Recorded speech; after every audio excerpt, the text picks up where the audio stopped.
Selamat pagi anak didik kami semua, kelas 11 MIA. Salam sehat dan salam semangat buat kalian semua.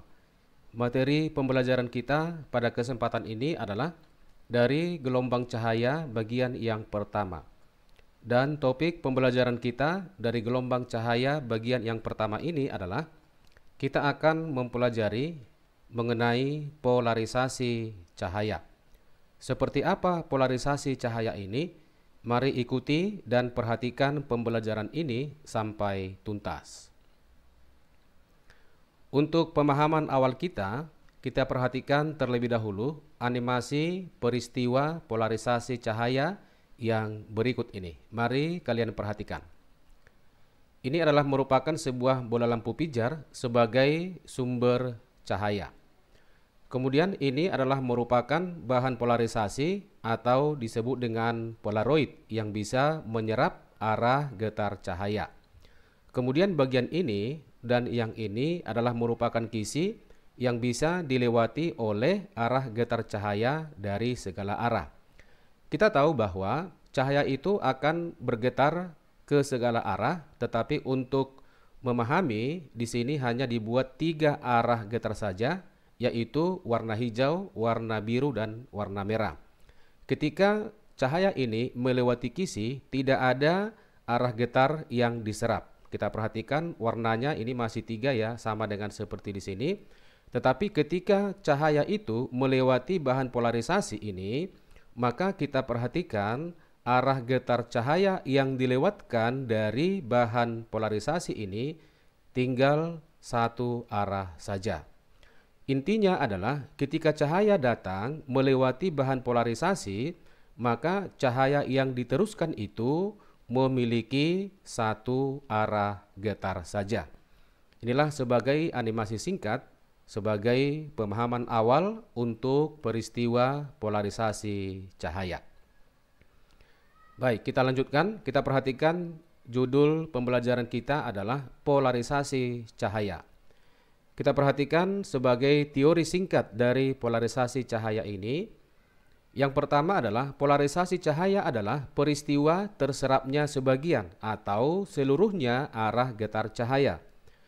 Yang berikutnya, peristiwa polarisasi hanya dialami oleh gelombang transversal. Artinya gelombang longitudinal seperti halnya bunyi atau suara tidak bisa mengalami polarisasi. Kemudian cahaya yang mengalami polarisasi disebut dengan cahaya terpolarisasi. Selanjutnya, polarisasi itu dapat dilakukan dengan 4 cara. Cara yang pertama adalah polarisasi dengan pemantulan atau dengan istilah refleksi. Yang kedua, polarisasi dengan penyerapan selektif. Yang ketiga, polarisasi dengan hamburan. Dan yang keempat, polarisasi dengan pembiasan ganda. Dari keempat cara ini, yang kita pelajari pada kesempatan ini adalah nomor 1 dan nomor 2, yaitu polarisasi dengan pemantulan atau refleksi dan polarisasi dengan penyerapan selektif. Baik, selanjutnya mari kita perhatikan keterangan dari polarisasi dengan pemantulan atau refleksi. Nah, untuk lebih memahami, kita perhatikan animasi singkat berikut ini, yaitu polarisasi dengan cara pemantulan. Kita perhatikan di sini ada seberkas cahaya dengan arah getar ini ke segala arah. Ketika dipantulkan oleh bahan pemantul, kita lihat di sini sudut datang sama dengan sudut pantul. Kemudian ketika sudut datang itu diperbesar, kita perhatikan di sini arah getarnya tinggal satu arah getar saja ya. Sedangkan mula-mula di sini arah getarnya ini masih ke segala arah, tetapi pada sudut 56 derajat kita perhatikan arah getarnya sudah satu arah saja. Maka ini disebut dengan polarisasi sempurna, yaitu memiliki arah getar satu arah saja. Nah, selanjutnya kita buat keterangan polarisasi dengan pemantulan. Kita perhatikan gambar berikut ini ya. Ini adalah merupakan suatu bahan ya, suatu bahan yang bisa membiaskan dan memantulkan sinar. Ketika sinar datang, atau sinar awal itu dikatakan dengan sinar tak terpolarisasi, ya. Sinar tak terpolarisasi. Kemudian arah warna merah ini yang tegak lurus dengan bidang batas ini disebut dengan garis normal. Nah, kemudian sudut datang dan sudut pantul itu harus sama karena mengikuti hukum pemantulan. Ketika sinar bias dan sinar pantul itu membentuk sudut 90 derajat atau siku-siku, maka sinar pantul itu dikatakan dengan sinar yang terpolarisasi sempurna. Ketika sinar pantul terpolarisasi sempurna, maka sudut sinar pantul, yang ini sinar pantul ya, harus membentuk sudut 90 derajat atau tegak lurus dengan sinar bias. Ini adalah sinar bias. Kemudian sinar bias merupakan sinar terpolarisasi sebahagian. Sedangkan sinar pantul dikatakan dengan sinar yang terpolarisasi sempurna. Nah, selanjutnya kita analisa gambar ini ya. Dari persamaan Snellius tentang pembiasan, yaitu N1 dikali sinus datang, perhatikan ya. Nilai sudutnya ketika datang itu sama dengan theta ya. Itu akan sama dengan N2 dikali dengan sinus sudut bias. Perhatikan, sudut biasnya sama dengan beta. Di mana sudut datang dan sudut bias itu harus diukur terhadap garis normal. Kemudian dari gambar ini ya, theta ditambah dengan beta itu harus sama dengan 90 derajat ya. Maka dari sini beta akan sama dengan 90 derajat dikurang dengan theta. Maka persamaan Snellius yang ini bisa kita tuliskan menjadi N1 dikali sinus theta sama dengan N2. Kita ganti sekarang sinus betanya menjadi sinus 90 derajat dikurang dengan theta. Dengan aturan trigonometri atau identitas trigonometri, sinus dari 90 derajat dikurang theta itu sama dengan kosinus theta ya. Sehingga N1 dikali sinus theta sama dengan N2 dikali dengan kosinus theta. Dari persamaan ini kita bandingkan N2 terhadap N1 itu akan sama dengan sinus theta dibagi kosinus theta. Maka sinus theta per cos theta itu sama dengan tangen theta. Di mana N1 yang ini adalah disebut dengan indeks bias medium. Ya, indeks bias itu sama dengan kerapatan medium ya. N1 indeks bias medium 1 yaitu asalnya sinar ya. Di sini kita perhatikan sinar itu datang dari medium 1 ya menuju medium yang kedua. Dan N2 merupakan indeks bias medium yang kedua atau indeks bias tujuan sinar. Sebagai catatan bagi kita ya dari persamaan ini, sudut theta ya, sudut theta disebut dengan sudut polarisasi ya, sudut polarisasi atau disebut juga dengan sudut Brewster yang disimbolkan dengan theta B. Baik, kita lanjutkan. Kita perhatikan contoh soal yang nomor 1. Seberkas cahaya didatangkan dari udara ya, N udara itu sama dengan 1. Nanti kalau ada soal ini N udara tidak disebutkan lagi nilainya, udah ini harus diketahui ya, harus diingat N udara sama dengan 1 menuju permukaan air di mana indeks bias air sama dengan 4/3. Kemudian cahaya mengalami polarisasi sempurna atau linier ya. Polarisasi sempurna disebut juga dengan polarisasi yang linier. Tentukanlah sudut polarisasi. Kita buat penyelesaiannya. N1 dari soal ini disebutkan adalah udara 1 ya. N2 tujuan sinar yaitu air sama dengan 4/3. Sudut polarisasi atau sudut Brewster ya. N2 per N1 itu sama dengan tangen theta. N2-nya 4/3 dibagi 1 sama dengan tangen theta. Maka tangen theta sama dengan 4/3. Sehingga theta adalah merupakan arkus tangen dari 4/3. Di mana kalau kita menggunakan kalkulator, ini bisa kita peroleh ya, sudut theta sama dengan 53 derajat. Selanjutnya kita perhatikan contoh soal yang nomor 2. Jika sudut kritis bidang batas udara dengan zat adalah 45 derajat. Tentukanlah indeks bias zat. Kita buat penyelesaiannya.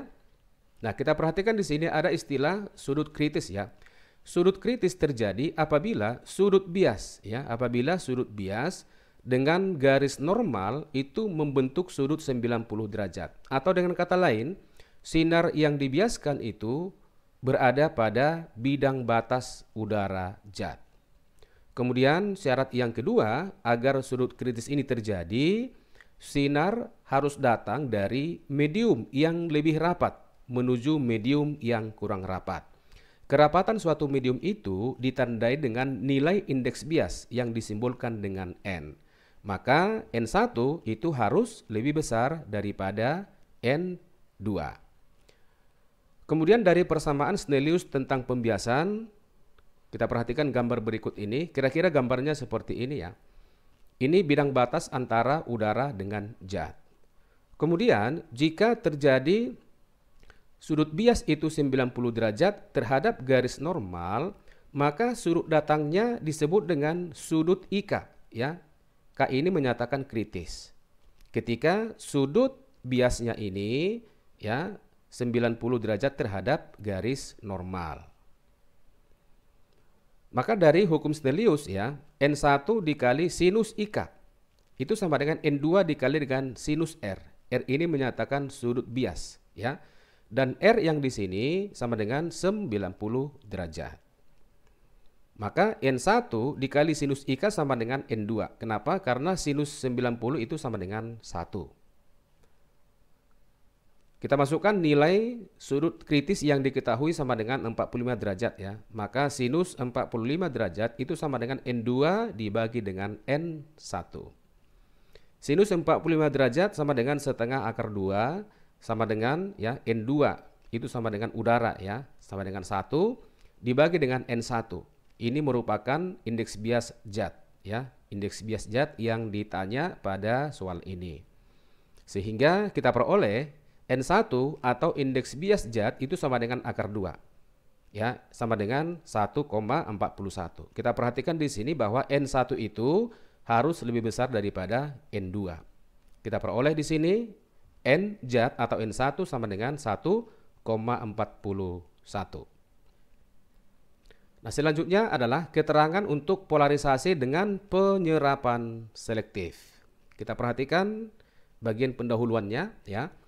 Polarisasi dengan penyerapan selektif menggunakan polaroid. Perhatikan di sini ada bahan polaroid, yaitu bahan yang dapat menyerap arah bidang getar gelombang cahaya dan hanya melewatkan salah satu bidang getar. Artinya, cahaya yang telah melewati polaroid itu memiliki arah getar hanya satu saja. Selanjutnya, jika seberkas sinar yang telah melewati polaroid yang memiliki satu bidang arah getar disebut dengan cahaya terpolarisasi. Kita perhatikan gambar yang berikut ini. Ini adalah sebuah sistem yang menggunakan dua bahan polaroid. Seperti ini ya. Ini sumber cahaya dan ini adalah cahaya yang tak terpolarisasi karena arah getarnya ini masih ke segala arah. Untuk mula-mula, cahaya itu memiliki yang namanya intensitas. Kita sudah belajar intensitas, simbolnya adalah I. Ini adalah intensitas mula-mula, ya, intensitas mula-mula, yaitu intensitas sebelum memasuki atau melewati bahan polaroid. Kemudian polaroid yang pertama ini disebut dengan polarisator, ya. Selanjutnya, polaroid yang kedua ini disebut dengan analisator, ya. Kita lihat ketika cahaya telah melewati polaroid, maka cahaya ini atau sinar ini dikatakan dengan cahaya yang terpolarisasi. Nah, kemudian di sini ada sudut transmisi ya. Kalau misalnya sudutnya diubah ya, diubah tidak lagi sejajar dengan polarisator ini, maka intensitas yang dilewatkan itu akan berubah ya.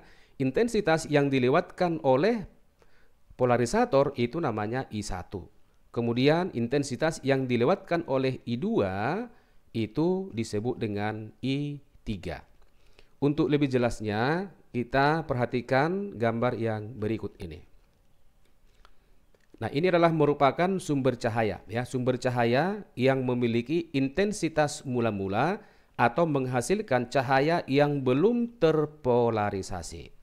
Nah, kemudian ketika sinar itu melewati polaroid pertama, ini polaroid pertama atau disebut dengan polarisator, maka intensitas yang dilewatkan itu menjadi setengah intensitas awal. Perhatikan di sini ya, I1 yang ini, ya, I1 sama dengan setengah intensitas mula-mula. Nah, kemudian di sebelah kanan di sini ditempatkan polaroid yang kedua yang disebut dengan istilah analisator, di mana sumbu transmisinya ini bisa diputar, ya, bisa diputar. Nah, sementara gambar yang ini antara polarisator dan analisator ini sejajar. Ini sejajar artinya sudutnya sama, ya. Ini sejajar, maka yang dilewatkan itu akan sama dengan yang datang pada polaroid yang kedua ini. Kemudian kita perhatikan untuk gambar yang ini sekarang, ya, di mana polaroid yang kedua atau analisator ini sudah dibuat bersilangan ini, ya, sudah dibuat bersilangan. Ini arah vertikal, ini sudah arah horizontal, ya. Maka ketika sudut antara polarisator dengan analisator itu sudah bersilangan atau tegak lurus, maka intensitas yang dilewatkan itu sama dengan 0. Di sini I2 sama dengan 0, tidak ada cahaya yang dilewatkan di sini. Kemudian jika sudutnya bukan bersilangan atau lebih kecil daripada 90. Kita perhatikan gambar yang paling bawah ini, ya. Nah, di sini sudutnya dimisalkan sama dengan theta, ya, bukan 90, ya. Kalau besarnya lebih kecil daripada 90, maka intensitas yang dihasilkan itu persamaannya yang ini. Di mana I2 akan sama dengan setengah I0 dikalikan dengan kosinus kuadrat theta, ya. Ini perputaran sumbu transmisinya ini sama dengan theta. Kalau dia bersilangan, hasilnya sama dengan 0. Untuk lebih memahami polarisasi dengan penyerapan selektif ini, mari kita perhatikan contoh soal yang nomor 3 berikut ini. Cahaya tak terpolarisasi dengan intensitas I0 melewati sistem yang terdiri dari dua polaroid dengan arah sumbu kedua polaroid 60 derajat. Bagian A, tentukanlah intensitas akhir cahaya. Bagian B, jika sebuah polaroid ketiga ditempatkan di antara kedua polaroid semula dengan sumbu polarisasi membentuk sudut 30 derajat terhadap polaroid pertama, tentukanlah intensitas cahaya akhir. Kita buat penyelesaiannya untuk bagian A. Untuk bagian A di sini polaroidnya ada dua, ya, di mana sudutnya adalah 60 derajat. Gambarnya kira-kira seperti inilah, ya. Ini sumber cahaya dengan intensitas mula-mula sama dengan I0. Ini polaroid pertama, ini polaroid yang kedua, ya. Ini diralat, ini adalah polaroid yang kedua.